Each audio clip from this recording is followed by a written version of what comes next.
Assalamualaikum warahmatullahi ta'ala wabarakatuh. Bismillahirrahmanirrahim. Alhamdulillahi rabbil alamin. Wabihi nasta'inu ala umuri dunya waddin. Wassalatu wassalamu ala ashrafil anbiya'i wal mursalin. Sayyidina wa habibina wa syafi'ina wa qurrati a'yunina wa maulana Muhammad habibi rabbil alamin wa alihi at-tahirin wa ashabihi al-ghurril mayamin wa tabi'in wa tabi'i tabi'ina lahum bi ihsanin ila yaumiddin. Subhanaka la ilma lana illa ma 'allamtana innaka antal alimul hakim. Rabbi shrah li sadri wa yassir li amri wahlul 'uqdatam min lisani yafqahu qawli bi jahin nabi wa sahbi wal ali amma ba'd. Musyahidin al-kiram, pemirsa Dalwa TV yang dirahmati Allah Subhanahu wa taala. Alhamdulillah, merupakan sebuah kenikmatan dari Allah Subhanahu wa taala.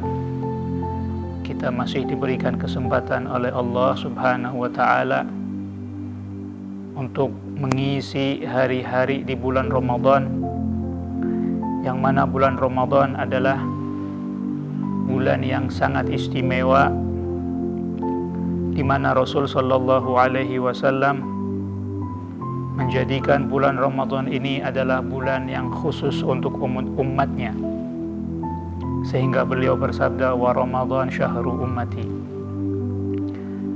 Banyak keistimewaan, keutamaan yang Allah Subhanahu wa taala anugerahkan kepada Rasul sallallahu alaihi wasallam dan kepada umatnya di bulan Ramadan. Di antaranya adalah dilipat gandakan pahala, sehingga barang siapa yang melaksanakan perbuatan yang sunnah di bulan Ramadan, Allah Subhanahu wa taala akan memberikan seperti ganjaran orang yang melakukan pahala fardu. Dan barang siapa yang melakukan amalan yang bersifat fardu hukumnya, maka pahalanya akan dilipat gandakan sebanyak 70 kali lipat. Maka sungguh luar biasa bulan Ramadan ini. Sungguh banyak sekali keistimewaan yang Allah Subhanahu wa taala berikan di bulan Ramadan ini, sehingga Rasul sallallahu alaihi wasallam mengatakan di dalam sabdanya, "Lau ta'lamu ummati ma fi Ramadan latamannau an takuna as-sanatu kullaha Ramadan." Atau kama qala Rasulullah sallallahu alaihi wasallam. Seandainya umatku mengetahui keistimewaan, keutamaan yang ada di bulan Ramadan, niscaya umatku akan mengharap semua tahun, seluruh hari-hari dalam setahun semuanya menjadi bulan Ramadan karena kemuliaan dan keagungannya. Alhamdulillah, masih bersama kami mengisi hari demi hari kita yang suci dan barokah di bulan Ramadan ini, masih dalam kajian Qasidah Aqidatul Awam. Marilah kita lanjutkan kajian kita, dan insya Allah pada pertemuan kita pada kali ini kita akan mengkaji nama-nama kitab-kitab yang Allah Subhanahu wa taala turunkan kepada para rasulnya. Setelah pada pertemuan-pertemuan yang telah lepas, kita telah dikenalkan siapakah para malaikat dan tugas-tugas mereka, dan sebelumnya para nabinya Allah Subhanahu wa taala, dan 25 rasul yang wajib diimani dan diketahui nama-namanya. Pada perjumpaan kita kali ini, kita akan mengkaji bersama-sama kitab-kitab yang Allah Subhanahu wa taala turunkan kepada kita.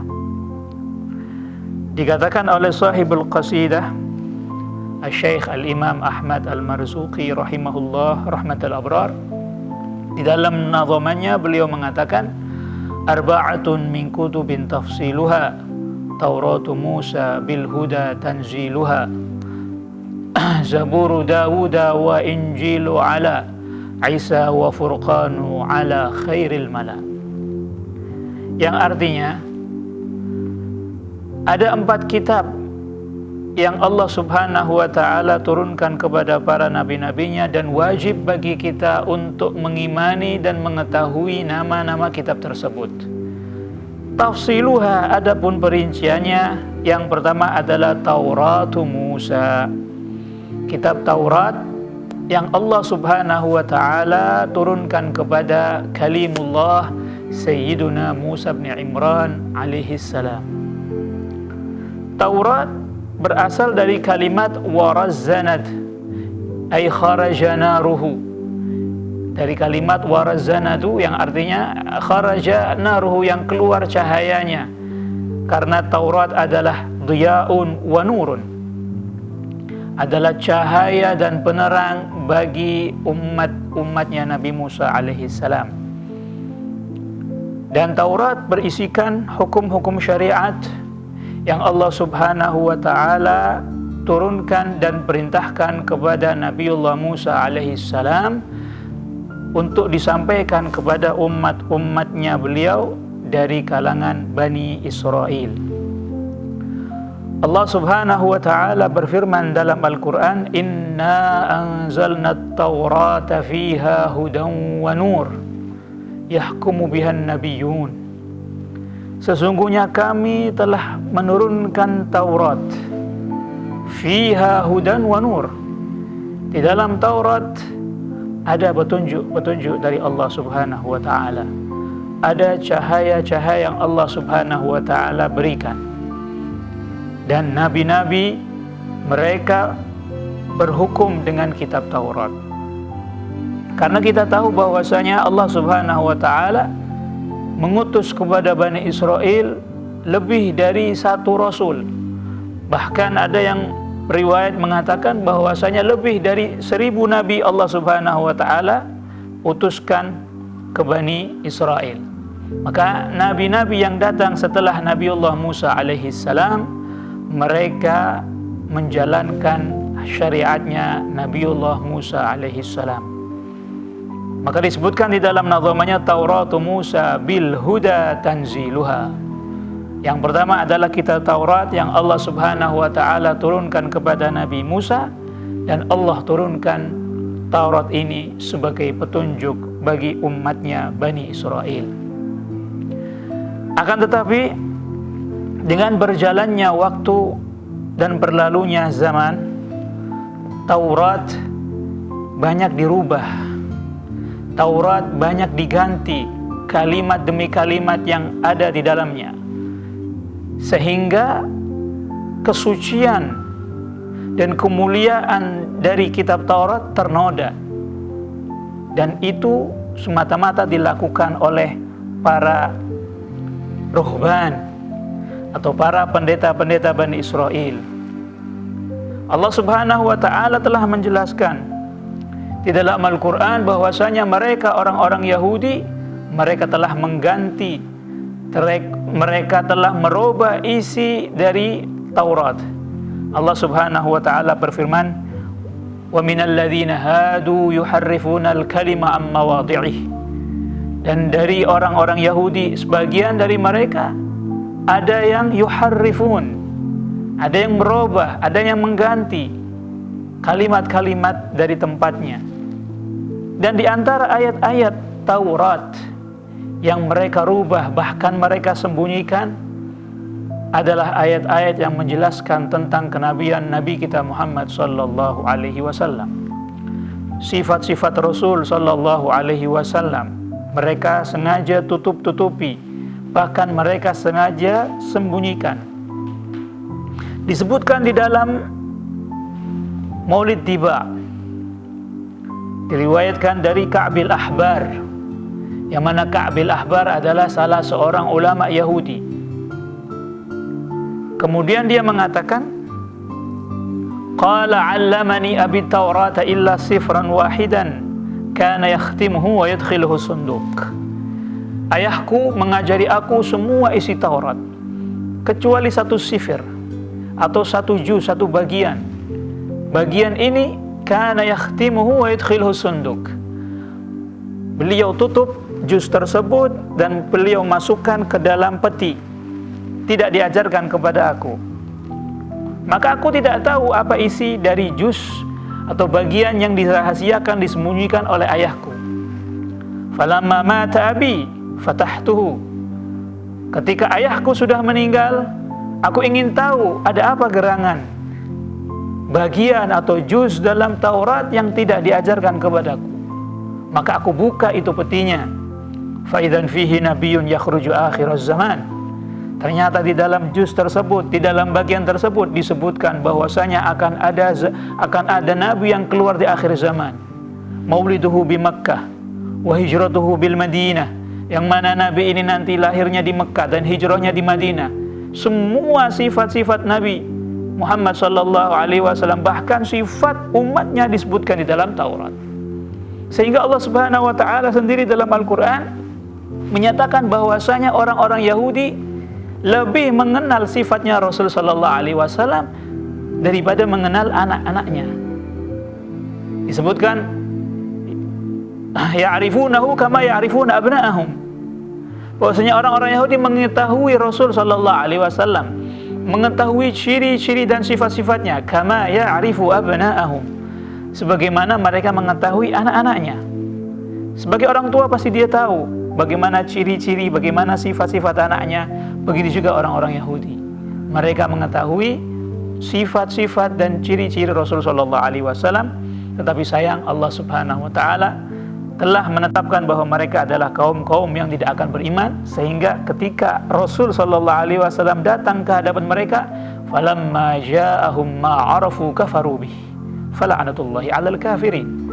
Ketika datang kepada mereka apa yang telah mereka ketahui sebelumnya dari kitab-kitab mereka, sayang mereka mengkufuri, sayang mereka mengingkari Nabi Muhammad sallallahu alaihi wasallam, fala'natullahi 'alal kafirin, maka laknat Allah atas orang-orang yang kafir.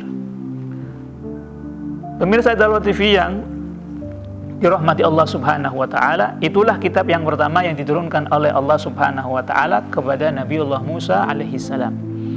Yang kedua, Zaburu Dawud wal Injilu ala. Kitab yang kedua yang diturunkan oleh Allah Subhanahu wa taala adalah kitab Zabur. Dan kitab Zabur adalah kitab yang Allah Subhanahu wa taala turunkan kepada Nabiullah Daud alaihi salam. Isi daripada kitab Zabur lebih banyak berisikan tentang pujian-pujian kepada Allah Subhanahu wa taala, tasbih, tahmid, zikir kepada Allah Subhanahu wa taala. Karena di dalam syariat Nabiullah Daud alaihi salam mengikuti syariat yang dibawa oleh Nabiullah Musa alaihi salam. Maka di dalam Al-Quran sendiri Allah Subhanahu wa ta'ala menyuruh alam semesta untuk ikut bertasbih bersama Nabiullah Daud. Ya jibalu awwibi ma'huwa at-tayr. Wahai gunung-gunung, bertasbihlah kalian semuanya bersama Nabiullah Daud alaihissalam. Wat-tayr, wahai burung-burung, karena Nabiullah Daud alaihissalam dikenal dengan suara yang indah, mempunyai suara yang merdu. Maka apabila beliau mulai bertasbih, bertahmid, berzikir kepada Allah Subhanahu wa taala dengan suara beliau yang merdu, maka alam semesta pun ikut bertasbih, maka alam semesta pun ikut bertahmid bersama beliau. Itulah kitab yang kedua yang Allah Subhanahu wa taala turunkan kepada Nabiullah Daud alaihi salam yang bernama Zabur. Yang ketiga, wal Injilu ala Isa. Kitab yang ketiga yang Allah Subhanahu wa taala turunkan yaitu kitab Injil. Injil bermakna istikhraj khulasatu syai', mengeluarkan intisari sesuatu. Dinamakan Injil karena Injil adalah intisari dari At-Taurah. Dikatakan bahwasanya Injil juga diartikan adalah Al-Bushra atau kabar gembira. Dan kitab Injil ini diturunkan oleh Allah Subhanahu wa taala kepada Nabiullah Isa alaihi salam. Dan di dalam kitab ini Allah Subhanahu wa taala menyuruh kepada Nabiullah Isa alaihi salam untuk mengajarkannya kepada umat-umat Bani Israel, masih sama mengikuti kepada syariatnya Nabiullah Musa alaihissalam, tetapi ada beberapa hukum yang berbeda dengan hukumnya Nabiullah Musa alaihissalam.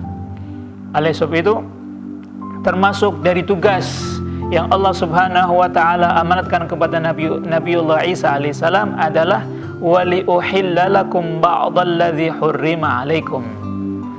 Dan aku disuruh oleh Allah Subhanahu wa taala untuk menghalalkan beberapa perkara yang dulunya diharamkan oleh Allah Subhanahu wa taala kepada kalian. Maka ada beberapa perbedaan syariat Nabiullah Isa alaihissalam dengan syariat Nabiullah Musa alaihissalam. Intinya, kitab yang ketiga yang Allah Subhanahu wa taala turunkan yaitu kitab Injil, Allah Subhanahu wa taala turunkan kepada Nabiullah Isa alaihissalam, dan nasibnya kitab Injil juga sama seperti Taurat, yaitu sudah mengalami banyak perubahan dan diganti kalimat-kalimatnya oleh pastor-pastor dan pendeta-pendeta mereka. Maka Injil yang ada pada zaman sekarang adalah bukan Injil yang Allah Subhanahu wa taala turunkan kepada Nabiullah Musa alaihissalam.